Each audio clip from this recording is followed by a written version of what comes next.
Hi guys, welcome to Jahan's cooking. இன்றைக்கி நம்ம பார்க்க போகிறது சிக்கன் ரைஸ் பேப்பர் ரோல்.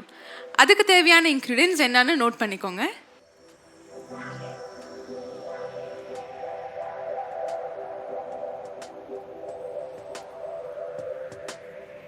நான் ஷ்ரெட்டட் வெஜிடபிள்ஸ் எடுத்திருக்கேன்.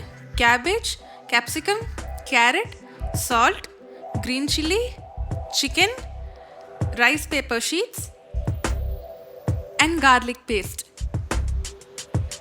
முதல்ல ஒரு பேனில் 2 டேபிள் ஸ்பூன் ஆயில் விட்டு ஹீட் பண்ணிக்கோங்க. அடுத்து நம்மளோட சாப்ட் க்ரீன் சில்லிஸ் போட்டு கொஞ்சம் ரா ஸ்மெல் போகிற வரைக்கும் சாட்டே பண்ணிக்கோங்க.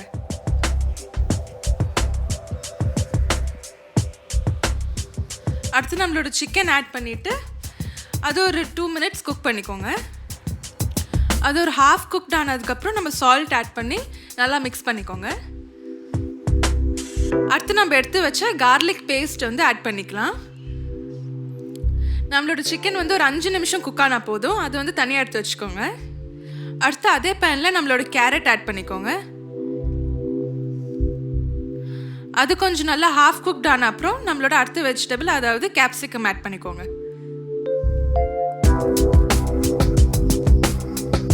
கடைசியில் நம்ம கேபேஜ் ஆட் பண்ணிவிட்டு ஒரு 2 to 3 மினிட்ஸ் குக் பண்ண போதும். ஏன்னா கேபேஜ் நல்லா தண்ணி விடும்.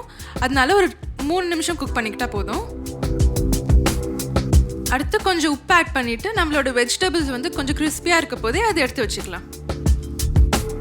கடைசியில் நம்மளோட ரைஸ் பேப்பர் ஒரு 2 நிமிஷத்துக்கு வார்ம் வாட்டரில் சோக் பண்ணணும். அது நல்லா சாஃப்ட் ஆனதுக்கப்புறம் எடுத்து நம்மளோட வெஜிடபிளும் சிக்கனும் வச்சு ஸ்டஃப் பண்ணிக்கலாம். ஃபஸ்ட்டு நான் வெஜிடபிள்ஸ் சென்டருக்கு ஆட் பண்ணுறேன். அதுக்கப்புறம் தேவையான அளவு சிக்கன் நீங்கள் ஆட் பண்ணிக்கோங்க. அது எல்லா 4 சைட்ஸும் ஃபோல்ட் பண்ணிவிட்டு நல்லா ரோல் மாதிரி ஃபோல்ட் பண்ணிக்கோங்க. ஸோ தட் இது ஒரு நல்ல ஒரு 1 பைட் ஈவினிங் ஸ்நாக்காக இருக்கும். நம்ம உள்ளே வச்சுருக்க வெஜிடபிள்ஸ் ரொம்ப க்ரன்ச்சியாக இருக்கும். அதுவும் இல்லாமல் இது ரொம்ப ஹெல்த்தியான டிஷ் அண்ட் குழந்தைங்களும் ரொம்ப விரும்பி சாப்பிடுவாங்க. அண்ட் ஆல்சோ உங்களுக்கு பிடிச்ச சீ ஃபுட் கூட வச்சு ஸ்டஃப் பண்ணிக்கலாம். இந்த டிஷ் உங்களுக்கு பிடிச்சிருந்துச்சுன்னா கண்டிப்பாக உங்கள் வீட்டில் ட்ரை பண்ணி பார்த்துட்டு உங்கள் வியூஸ் நம்ம கமெண்ட் பாக்ஸில் ஷேர் பண்ணுங்கள்.